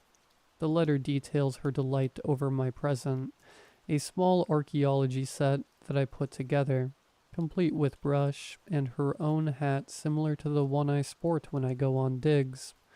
My wife noted that she has refused to take off the hat for 5 days now. It pains me dearly that I can't spend these days with my family, but my career is something I hold very dear as well. November 6th. The excavation is almost complete. It has been an enormous undertaking, much more than any of us had anticipated. The area we are uncovering seems to be the front of the structure, having seemingly more decoration, though perhaps that isn't the best word for the odd patterns and curious carvings that line the wall. Queer swirling patterns that wind in on themselves and get lost and tangled, There seems to be no rhyme or reason to them, and my best men cannot make heads or tails of it. No idea of any possible time period or known civilization that could have come from. I can get lost in them for hours. The intricate detail. Every inch I follow reveals new details and patterns only for it to abruptly end, and for me to realize it had seemingly led me nowhere. While the patterns inspire a sense of wonder and vastness that simply cannot be put into words. The carvings inspire something much darker. Faceless heads have been carved into the rock, again, seemingly at random. Due to the previously stated reflective nature of the rock, looking into this blank visages, you would find yourself staring out from the infinite void within, as if you yourself had been carved into the rock. It inspired an odd feeling of fate, or destiny, a silly notion that somehow I had been selected by something higher than my understanding to find this structure. A feeling slithered inside me, while staring into my own seemingly black eyes, that everything in my life, every choice and look and breath, had been guided by an invisible hand. I am rambling. We estimate the size of the structure to be around 120 meters by 195 meters. November 17th. People are starting to talk about going home for the winter, and while it is disappointing, it is also understandable. The pain of missing my own family is starting to weigh heavy on me. The only two who seem to share my vision are Albertson, which is no surprise as he has always been my stalwart defender and loyal companion, and Moore, who has only become more and more withdrawn since his spat with Thompson. He has been taking his meals in his tent, seeming to prefer solitude. He seems to have lost some weight, though he brings his plate back empty after meals, something to keep an eye on. November 27th. It is finally done. The structure has been fully excavated. It is glorious, more so than I could have ever imagined. A colossal monument of imposing nature, some 55 meters high. It is almost otherworldly in its design, like nothing I have seen before. From the ancient Romans to modern-day architects, nothing matches the alien nature of what I have witnessed. The stone is immaculate, which is impossible to even believe, but we scored the outside of the structure, and there wasn't a single nick or scratch to be found. No erosion from water damage, which is odd considering this area gets approximately 950 millimeters of rain a year on average. This is especially strange when taking into account the flat roof of the structure. Never in my years have I seen something like it. Our rough guess estimates of the size were close enough. They will be stated in full in the technical reports. As magnificent as the fully revealed structure is, this victory brings with it a new challenge. There is no entrance. The only thing that stands out from what has been newly uncovered is a 2.74 meter circle in the exact center of the front of the structure. The circle is entirely perfect. It is endlessly frustrating to be denied at this pivotal juncture. December 7th. Everyone else has left with the exception of Albertson and Moore. It feels childish of me to say, but the thought of being alone with the structure sent a powerful chill throughout my being, and to know that I've avoided such a scenario is the greatest of relieves. Albertson and Moore have my endless thanks due to that fact alone. It is frustrating that our progress may slow with our lack of manpower, and the increased caution that comes along with that, but myself as well as the others are determined to see this through, and at the very least discover the inside of this intimidating structure. The entrance to the structure still manages to confound. The circular marking must be indicative of something, most simply an entryway of some kind, but remains resolutely obscure. Many of the men had suggested digging through the wall, but I wouldn't allow it.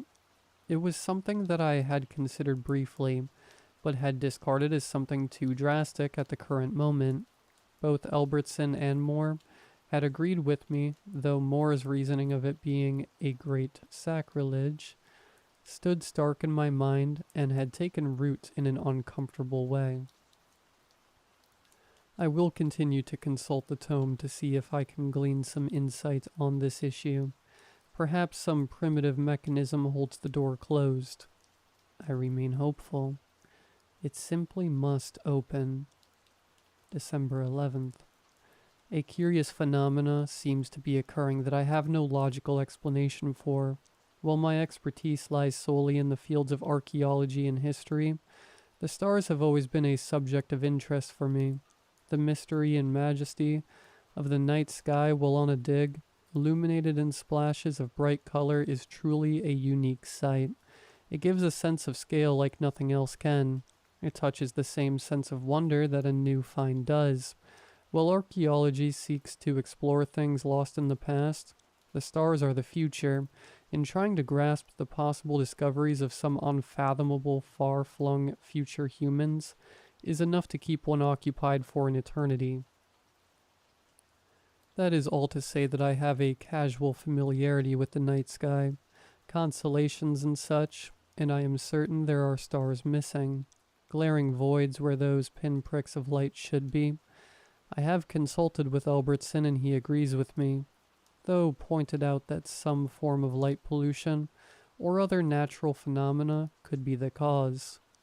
December 15th. The structure is open. I wish I could claim some level of responsibility for this newest success, however I have to admit that I played no part in it. I should be more suspicious of this occurrence, but I find it difficult to assign the proper caution at this moment. The adrenaline that has been coursing through me all day is only now starting to wear thin. Ever since I saw it, the hole, it appeared overnight as if by unnatural means. A simple hole about 1/2 meter in diameter. I must have stood there mesmerized by the twisting shadows that played inside for hours before calling from the others.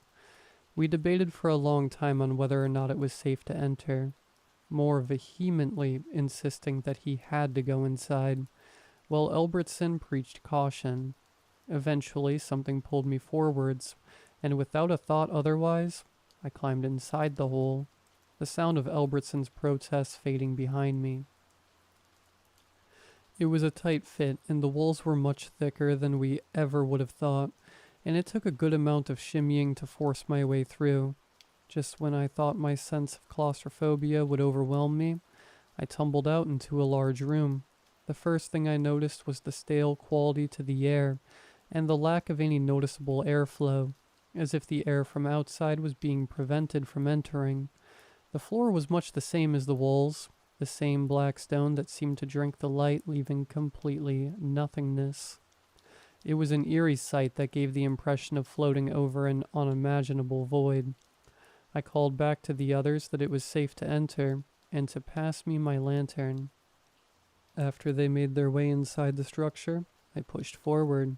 Albertson and Moore inched along behind me, swinging the lantern this way and that, though the odd nature of the stone meant that little was revealed at any one time. The room seemed bigger on the inside, which was surprising considering the colossal scale of the structure, though perhaps this was due to the reflective nature of the stone. The first thing we found was odd, a small pillar about 1 meter across. It jutted out from the darkness, a shadow against shadow, made from the same queer stone. The most peculiar thing about it was that it didn't go all the way to the ceiling. In fact, it was hardly half the size of the room. Clearly it wasn't for any kind of structural purpose, which leaves me to conclude that it must be decorative in some sense. Perhaps ceremonial. There were 2 rows of these columns that led to the back center of the chamber.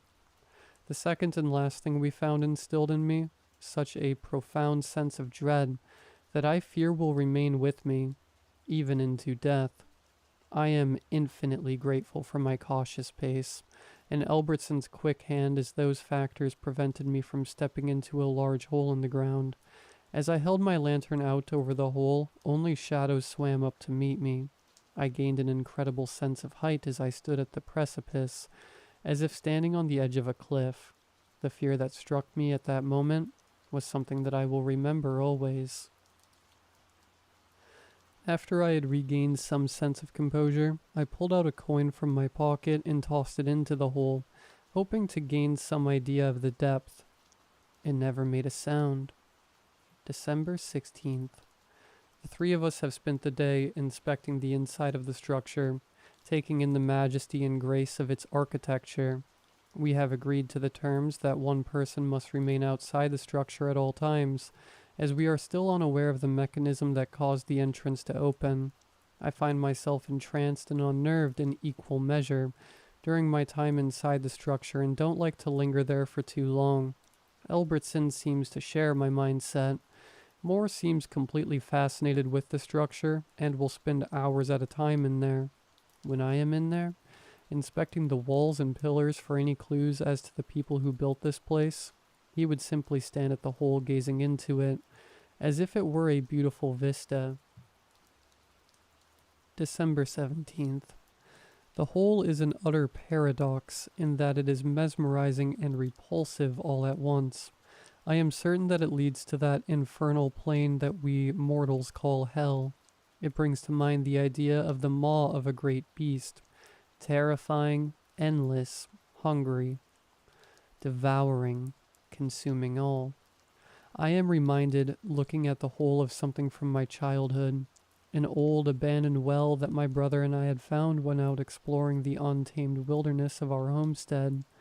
I immediately was fearful of the well, my small childish mind not able to comprehend that the well wasn't an inescapable chasm of pure darkness, a place that could hold untold horrors, creatures of purest evil.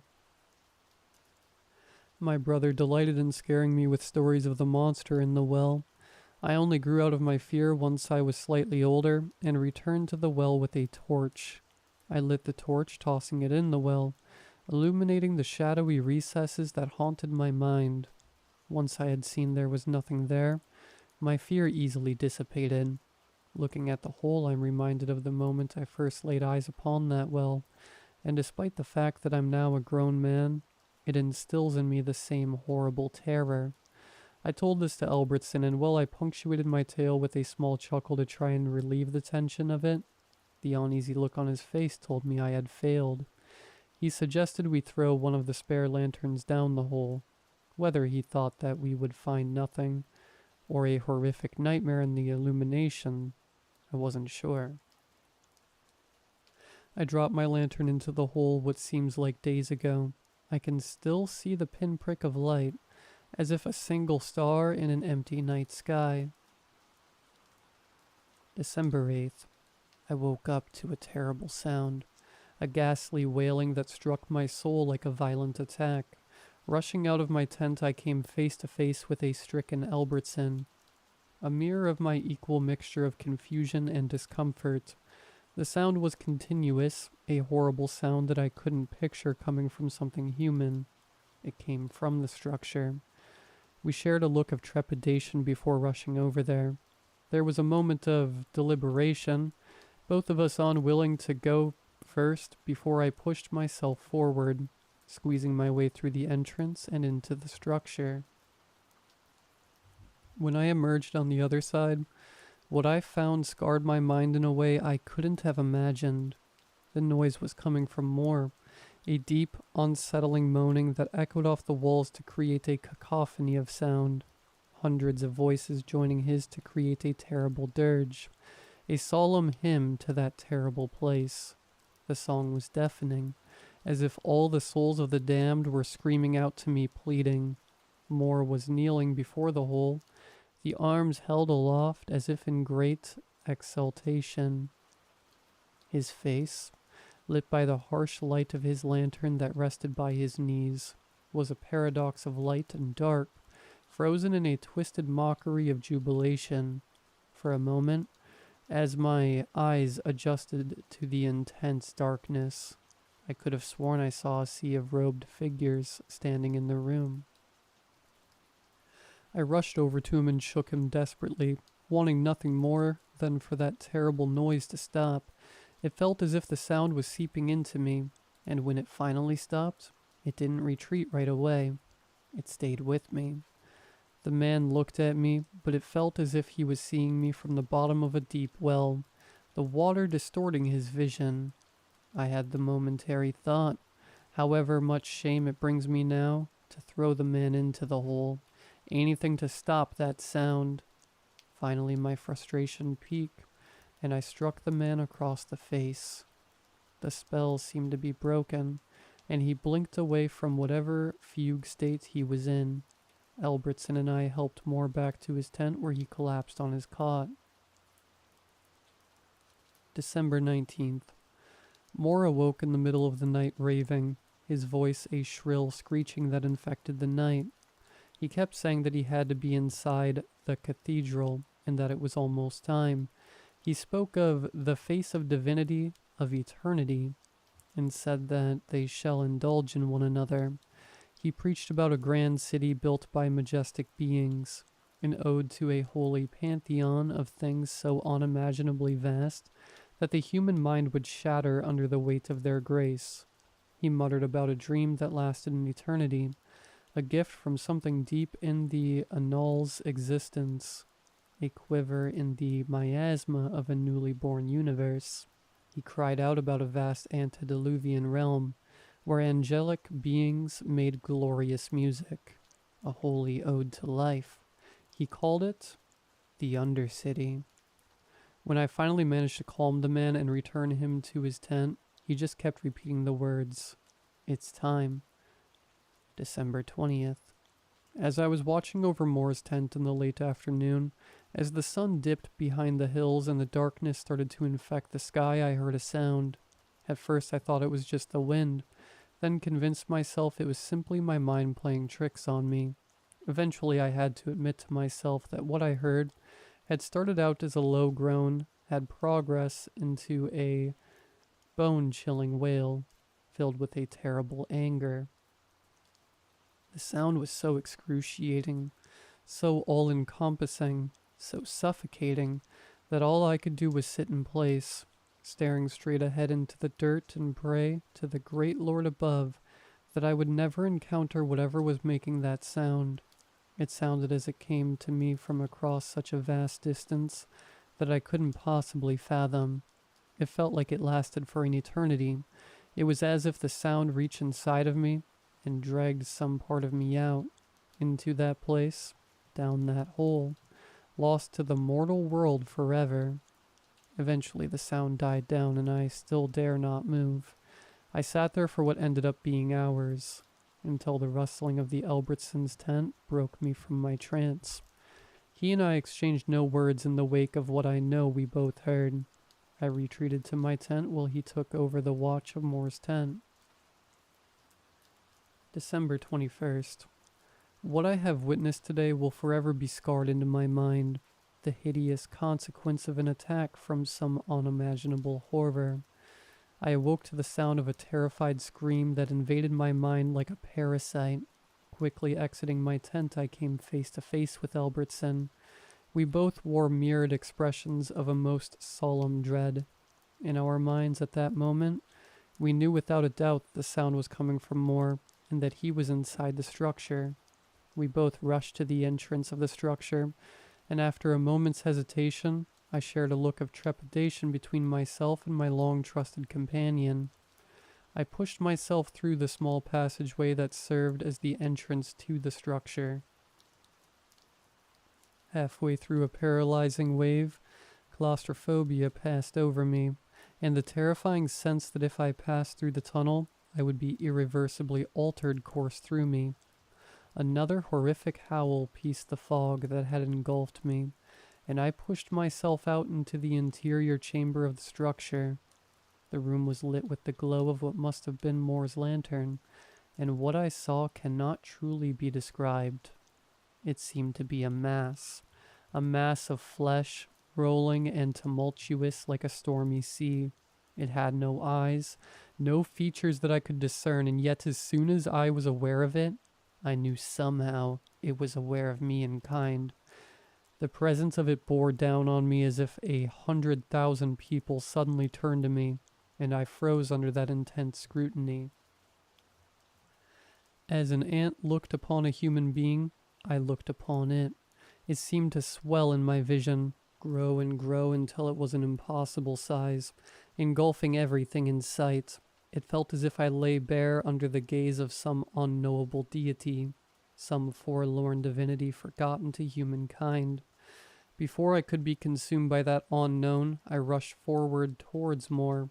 The creature had ensured him somehow, and due to how slowly the thing moved, all I can imagine is that more approached it willingly.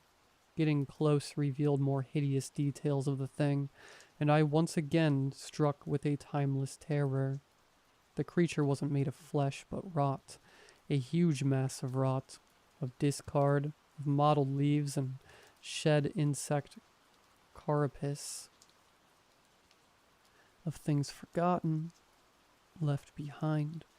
The dregs of reality. The smell was thick and cloying, giving the sense of a place forgotten, abandoned for a millennia, an eternity. The thing pulsed and undulated, some kind of vile ichor, a disgusting oil pit of oblivion. I swear for just a moment the face of my long-dead grandfather rose up from that mass to greet me like some hazy memory from the back of my mind. It was a face that I had forgotten long ago, only ever knowing him as a young boy, but I am certain it was him. The sound of my name reached me, and I realized that Moore was wailing, crying out for my help, arm outstretched towards me. I reached out and grasped the man's arm with my own, but at that moment, I realized something was wrong with Moore. His face, his skin was melting into the creature, merging with it into some sick amalgamation of human and thing. I tried to pull back, a desperate panic overtaking me, but it was like trying to pull down a cliffside. With no amount of force I used seemed to have even the tiniest effect. The moment I tried to pull away Moore's hand, what was left of it tightened around my arm with vice-like strength. Looking into the man's eyes, only a fanatical kind of fever remained, and nothing of the man I knew. A searing heat crept up my arm, slowly invading my entire being. The pain was so much that I was barely able to think. All I knew was that soon I would be just like Moore, merged with this creature to be taken back to the ungodly realm within which it dwelled.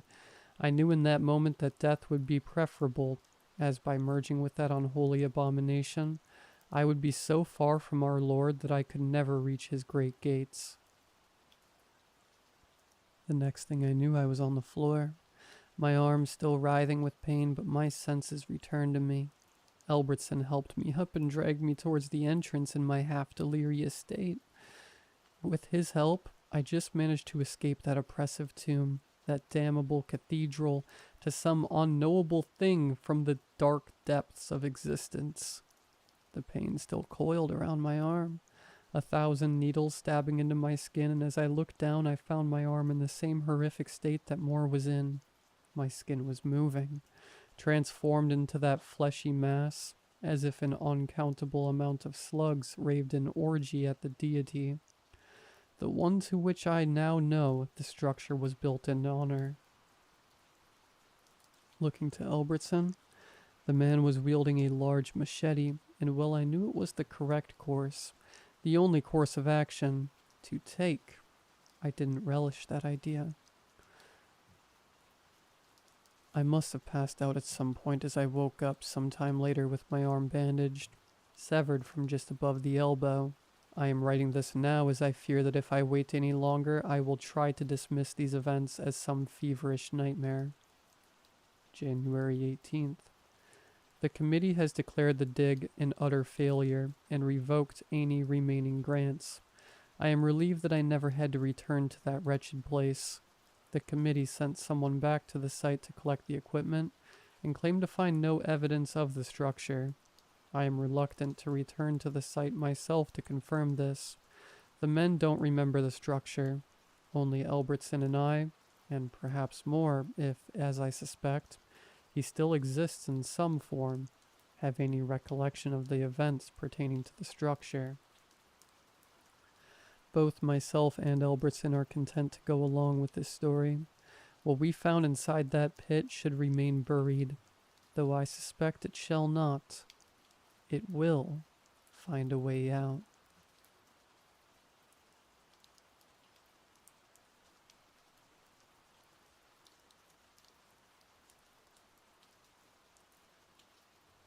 The undergrowth and soil crunched with each step. As I took a deep breath and soaked in the natural beauty around me, it was a moderate 67 degrees Fahrenheit. Birds were singing, and the sun was shining down as I walked along the Strawberry Creek Trail. In about a half mile, I'd go off the trail to the designated backwoods camping area. The bubbling of the stream and the whisper of wind in the branches all sounded like an old friend welcoming me home. I'd always considered Great Basin to be a hidden gem. It's the least visited national park in the States. In a few hours of hiking, I had only encountered 2 other people and 1 dog, and when I stared into the wilderness to camp, I knew for sure I would be alone for the whole week. Working as a high school teacher, I got my fill of people every week.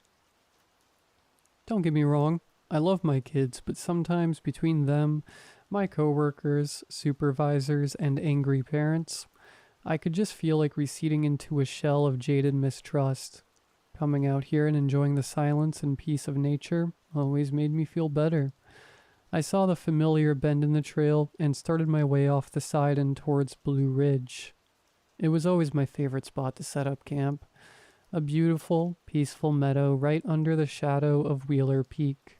It was a strenuous hike, taking at least 2 days of non-stop marching from the parking area at the trailhead, but it was perfect, and it was always there for me, no matter what had happened in the 358 days leading up to this. I knew this week would be perfect. As I crested the ridge, I looked down at the field of small, flowering bushes. It was exactly as I remembered, always even more beautiful as the setting sun painted it in beautiful red hues. That's when I saw a tent parked exactly where I planned on setting up.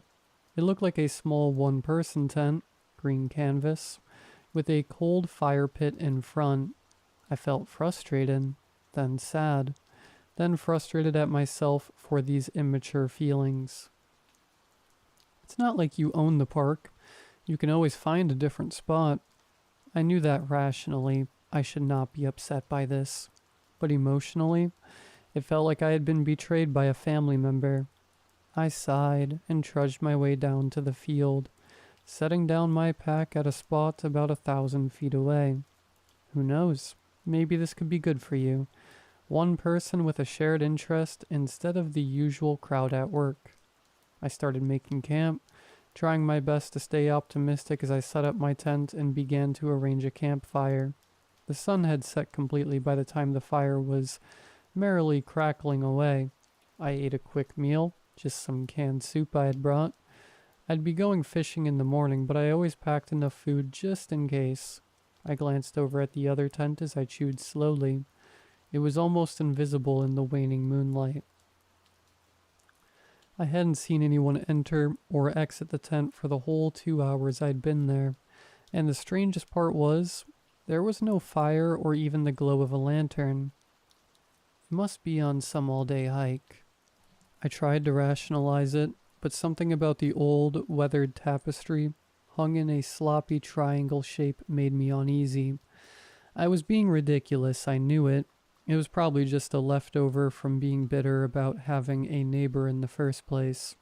It made me think about back when I got ripped from my position in the middle school since they had fired a high school English teacher. In a day, my workload and class size doubled. It was the same feeling of something familiar being changed suddenly. I chuckled at myself for being so emotionally brittle.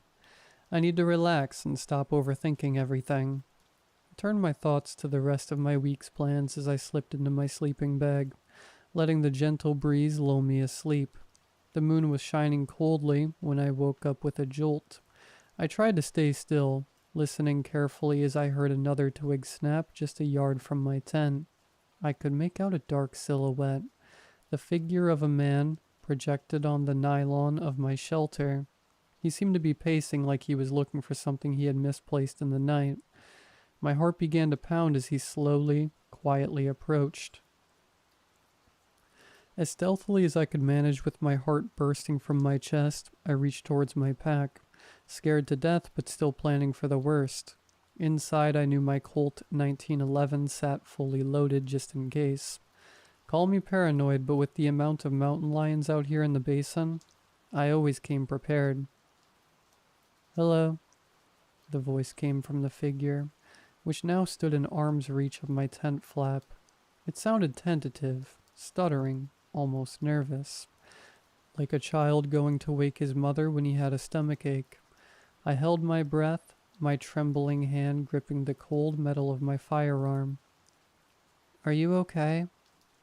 The voice came again, definitely masculine, but it sounded more confident now, paternal in the way it expressed almost genuine concern. I don't know what possessed me to respond. I think it was reflexive, some innate Midwestern politeness. "I'm fine, just leave me alone," I croaked, a hoarse reply barely quieter than a shout. We sat there in silence for a few more seconds. Then the figure slowly walked away. He stalked off in an almost dejected manner, his head downcast. I shuddered, the interaction surreal and terrifying, but as much as I would have loved to write it off as a dream, I knew I was awake, feeling the indent left on my palm from the vice grip of my pistol. When the sun rose a few hours later, I felt no relief. I knew deep down in my gut the mysterious visitor was from the tent nearby. I resolved then and there to go and introduce myself. I was still trying to rationalize what had happened as perfectly normal. Maybe he was just socially awkward. Maybe he was sleepwalking. Either way, I felt dread tie a knot in my stomach even tighter with each step as I approached. The campsite was even more dilapidated than I initially thought. The tent was torn, with ragged holes in the side, and a small black backpack lay haphazardly by the fire. Looking at the state of the charcoal, I'd estimate no one had used the fire for at least a few months. I hesitated. A few feet from the lean-to, I could see a lumpy human shape in the sleeping bag inside, through the torn patches on the side. "Hello?" I called out, my voice quaking with fear. I sat in silence. Nothing budged, and it felt like even the bird song of the waking world faded away. It was just me and the sleeping form in front of me. His breathing seemed slow, the relaxed inhaling and exhaling rhythmic. With sudden concern for the well-being of my fellow camper, I resolved to try once more. "Hey, are you okay?" The moment the words left my lips, the figure sat up straight. His eyes stared forward, dark hair falling loosely in front of them. He was shirtless, his frame skeletal and pale. He smiled a vacant smile and began to nod slowly. I suddenly felt the way a mouse must feel right before the trap sprung and snapped its neck. I backed away slowly, then turned and walked back to my tent briskly. I had made up my mind. I was moving camp, packing everything up, and heading another half-day south. It wasn't just fear. I also knew I wouldn't be able to relax and enjoy my vacation if I was watching over my shoulder the whole time. But things would need to be significantly worse than a slightly strange, emaciated night owl for me to give up the hard-earned trip. I didn't even bother looking back at the stranger's camp as I made my way down towards Stella Lake. I wanted to take a break and get a quick swim in the ice-cold, snow-fed water. I was stiff after spending the whole night crouched, fondling my 1911. I made it to the lake by noon, dropped my pack on the rocky shore, and set my clothes inside it. I brought swim trunks for this exact reason. As I gasped, I settled into the gently lapping, frosty waves. I saw a party of hikers on the opposite shore and gave a friendly wave. It made me feel safer, knowing that it wasn't just me and the freak I'd seen earlier. I swam a few laps until I began to shiver uncontrollably. I waded back to the shore where I had left my belongings. I grabbed the towel I set out and dried off. It was just after 1 p.m., so if I left now, I could make it to the Spring Creek, where I planned to stay the rest of the trip. I opened my backpack and immediately noticed the absence of the clothes I had just put in.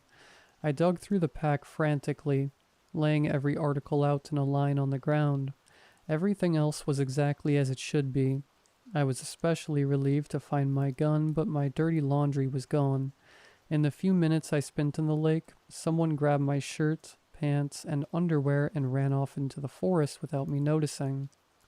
And I bet I know exactly who did it. The stranger from earlier must have followed me.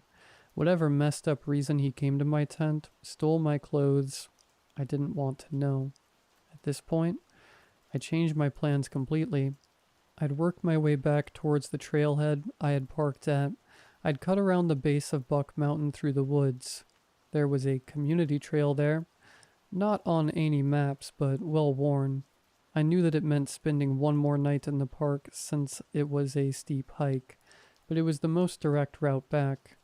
I threw on my extra change of clothes and started a double time pace up the gentle, rocky slope into the forest. The whole time I was frantically looking at the sides of the trail. Every rustle in a bush, the chirp of a bird, or the knock of a falling acorn made me nearly break my neck as I whipped around. The sun set once again as I was deep in the trees along the side of the mountain. The evening sun no longer seemed beautiful, the pink and orange light casting long, twisting shadows that made me even more jumpy. I made camp hastily. I'd take a quick nap and get moving at first light. It may seem strange considering the situation, but trying to navigate at night in the forest is a death sentence, and I didn't want to get lost, especially if he was following me. I sat, quivering on my bedroll, waiting for the sound of footsteps to throw me into a full-on panic. Despite my anxiety, I drifted into an uneasy slumber. As the sun rose and dappled light fell on my face, I slowly felt my consciousness return. Before I staggered upright, the tent, swaying gently against the wind, was in tatters. Hundreds of small, jagged holes covered the blue synthetic surface, and one, a much larger one, was torn away right at the foot of my makeshift bed. That had been where I left my pack and my boots. Both of these items were gone now without a trace. As I looked closer, I gasped as I saw that each of the holes perfectly matched the shape of a set of human teeth. I let out a choked, desperate cry as I abandoned my shelter and ran into the woods towards the trail. My feet were torn into by small rocks, thorns, and roots with each step. I barely noticed the pain as I sprinted, flight response taking over entirely.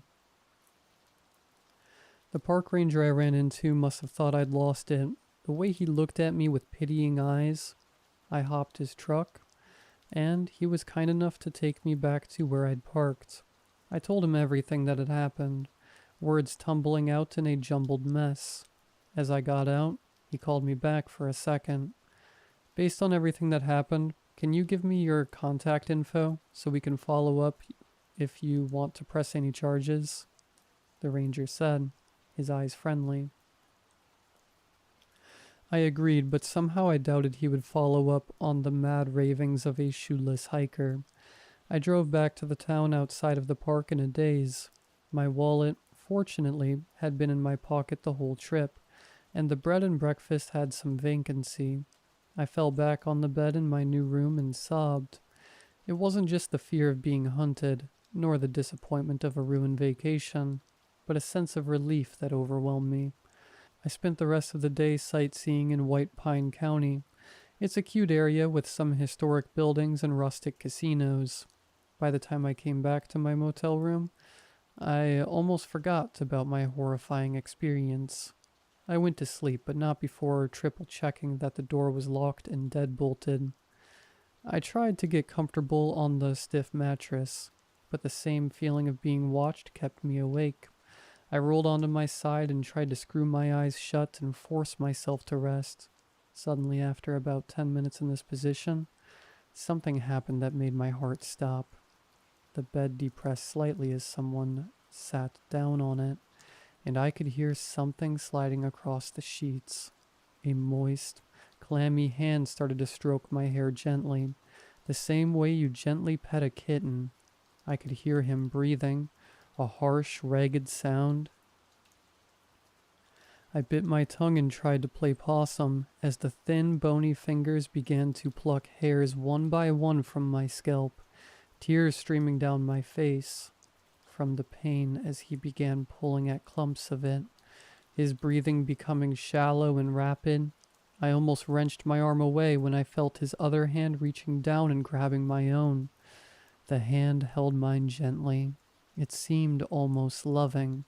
Without warning, the calloused, rough fingers grabbed my thumb and swiftly yanked off the nail.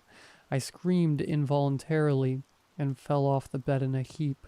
I could hear the sickening sound of teeth crunching and a soft, childlike giggle coming from my bed. I ran out the door and jumped in my car parked outside. I drove all that night, and most of the next day until I made it home. I still imagined that hideous, emaciated man following me. The fear kept me awake all the way home. After I parked in my driveway, I was briefly terrified by the sudden buzz of my phone. I answered it, hearing the voice of the ranger on the other end. "Hey, we went down to the ridge where you camped. Found 2 tents there, but nobody around," he said, his voice making it clear he was holding something back. "2 tents?" I asked, voice trembling. "Yeah, 1 blue and 1 green, both torn to ribbons." I felt dizzy with fear, knowing that the other tent must be mine. He must have taken it, set it all up again, but why? "We found your pack," the ranger continued quietly. "We can arrange to have it sent to you." I thanked him profusely for his help and hung up. It's been 3 months since this terrible nightmare, and I still haven't gotten a good night's sleep. Worst of all, I still find that sporadically I'll lose random belongings. A sock here and there, a pencil I set down a few minutes earlier, and it's driving me mad. I'm not sure I'll ever feel safe being alone again, but I know for sure I'm not camping ever again.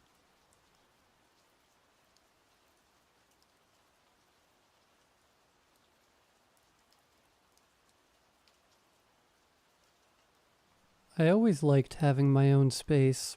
I'd had my fair share of experience with cramped dorms and messy, inconsiderate roommates. It wasn't for me. So when I found a small ground floor apartment near campus, I didn't hesitate. It wasn't fancy, but it had everything I needed. Quiet, private, and fairly cheap.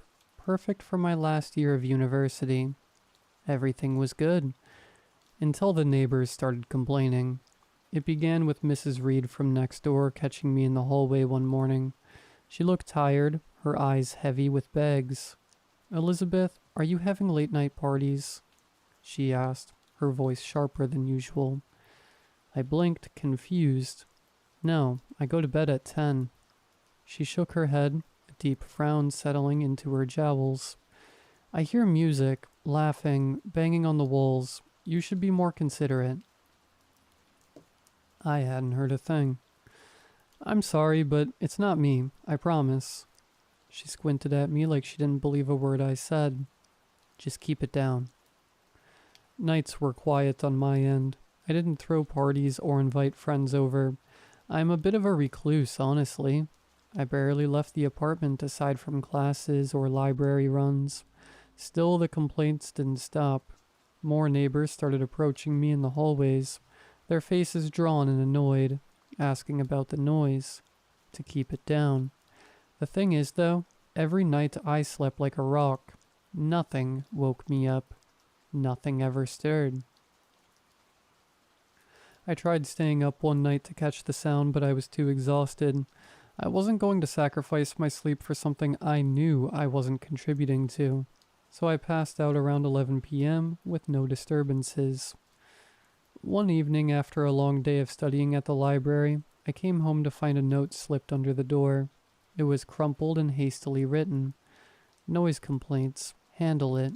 Next to it, bizarrely enough, was a chocolate bar wrapper. A small amount of slick, melted chocolate still inside. The letter itself smeared in it. I was pissed, to be honest. What the hell? It wasn't even me making the noise, and why? Why stuff your own trash along with the letter? Frustrated and tired, I tossed the note on the counter and the wrapper in the trash. Then I collapsed into bed and fell into a study-induced coma. That was the night things started going missing. At first it was small stuff. Pens, keys, a sock here and there. The usual. Nothing suspicious. They always turned up, but never where I left them. I figured it was stress. Finals were around the corner, and I was so drowsy all the time. I chalked it up to forgetfulness. Then one morning, I found my toothbrush sitting on the coffee table. It was damp, tinged brown. The odd thing, I hadn't brushed my teeth yet. I knew I hadn't. I still had morning breath. I started to wonder if I was sleepwalking. Could I have been getting up in the middle of the night, moving things without realizing it, making loud noises? I considered having a friend stay over to keep an eye on me, but that felt extreme. I finally got an answer a week later. While being threatened with eviction due to the unexplained noise complaints, I noticed a panel in the base of my closet was ajar. I froze. The base always looked solid before, nothing loose. Curiosity got the better of me, sliding it open more and more, being met with a stale, cool breeze rising up from below. Stupid, I know, but I peeked my head in, discovering a crawl space. It couldn't be more than 3 feet high, dank and covered in thick, dusty cobwebs. Scattered throughout the space were chocolate bar wrappers. It smelt like mold and sickly sweetness. I guess I was naive. I assumed I'd find some wily raccoons, a stray cat. I turned on my phone's flashlight and peered further in. There were several cushions steeped in mold, discarded soda cans, more chocolate bar wrappers. It smelt of sugar and rank air. No scratching, no animal sounds. But deeper into the darkness, I saw them. 4 pairs of eyes squinting from the light I brought in with me. As my own eyes settled, I realized what was staring back at me. 2 children sat cross-legged on the floor. They were pale, gaunt, with dark circles under their eyes, but their knees rocked with giddy excitement, their smiles smeared with chocolate. The boy let out a small giggle as his eyes met mine. Slumped against the left side was a woman. Her face was blank, her eyes unfocused, staring at everything and nothing in particular. And in the far corner, drenched in darkness, was a man, hunched on all fours, watching me intently with a calm expression. "You're finally here." His voice was soft with a hint of malice. He gestured toward the children, who were still giggling. "The kids love playing at night. Apologies, they can get a little loud." He smirked, a small, controlled smile. From his pocket he revealed a tiny glass bottle. "I've been helping you, though. You're a sound sleeper when you're properly dosed." My blood ran cold as the cramped, rank space I peeked my head into began to spin. "You've been drugging me?" He shrugged, nonchalant, then gestured toward the woman slumped in the corner. "My wife doesn't talk much these days, but she enjoys the company." The woman didn't react to being addressed. Something cold brushed against my hand. The little girl was crouched next to me, her fingers icy as she tugged at my own. Her eyes were wide as she stared up at me, her smile never wavering. "Wanna play?" I scrambled backwards, out of the crawl space, before slumping back in a daze. My limbs felt like lead, my vision blurry. I heard the children let out disappointed cries as the man's face peeked out of the crawl space, half hidden in shadow. "Don't worry," he whispered, his voice dripping with menace. "You'll love it here. We all do. Don't we, kids?" High-pitched cheers echoed out. That's the last thing I remember. The sound of happy children and the man's toothy grin rearing up from underneath. And you know what? He wasn't wrong. A difficult transition, as all things are. Didn't sleep the first week, and now I sleep all day. Probably sugar crashing, to be honest. Now I love it here. I've grown fond of the kids and their games. I've come to learn that the wife is called Margaret, and she isn't officially his wife. Sometimes her eyes follow me, and she'll mumble something incoherent, like she has something to tell me, but it comes out twisted. Generally, she's quiet, but I enjoy her company. Mrs. Reed doesn't complain anymore. In fact, I haven't seen her in days. I'm sure she'll understand eventually, just like I did. Anyway, the apartment's finally prepped for a new tenant. $550. A really great bargain in this area, especially with such quiet neighbors. Inquire below. We can't wait to meet you.